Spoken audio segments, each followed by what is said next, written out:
Vanshika from class 10th 7.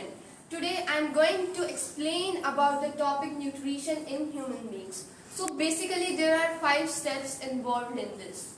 That are ingestion, digestion, absorption, assimilation and finally egestion. So ingestion is the intake of food which occurs in mouth. Mouth is just an opening which leads to a buccal cavity having 3 main components, that are teeth which helps in crushing of food, tongue which mixes the food with saliva, and salivary glands which secretes saliva, and in saliva there are salivary amylase enzymes which converts 3% starch into simple sugar. Now the crushed food enters the food pipe, also known as esophagus, and then it transports the food into the stomach. Stomach is a muscular bag-like structure which expands when food enters into it. Now, on the inner lining of stomach, there are some glands known as gastric glands which secretes gastric juices.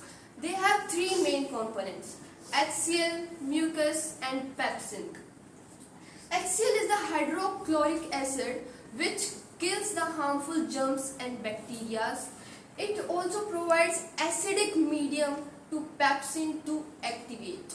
Mucus protects the inner lining of our stomach from the action of axial, and pepsin is which is present in inactivate state digests proteins in the presence of acidic medium.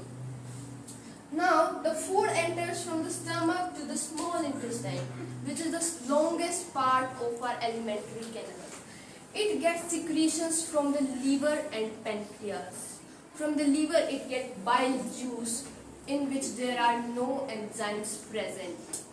The bile juice provides alkaline medium to trypsin to activate.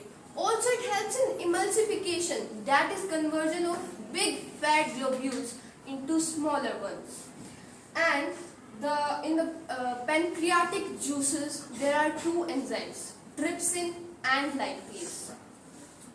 Trypsin, which is present in inactivate state, when gets activated digests proteins, and lipase digests fats which are already emulsified by the bile juice.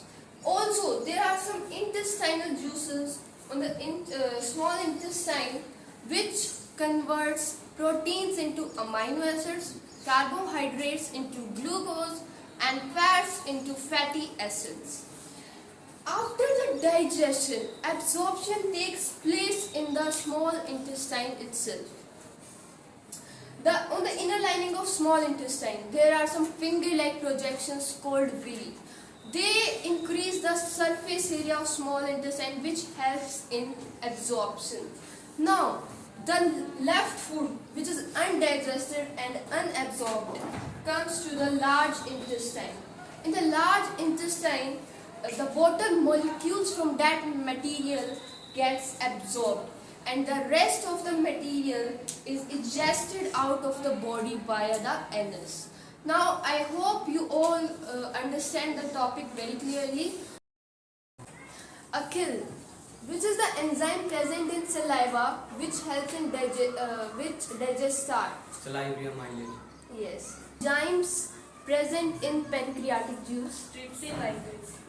Alright, thank you. Nirman, what is the function of villi? It actually increases the surface area for the absorption of food. Okay, thank you.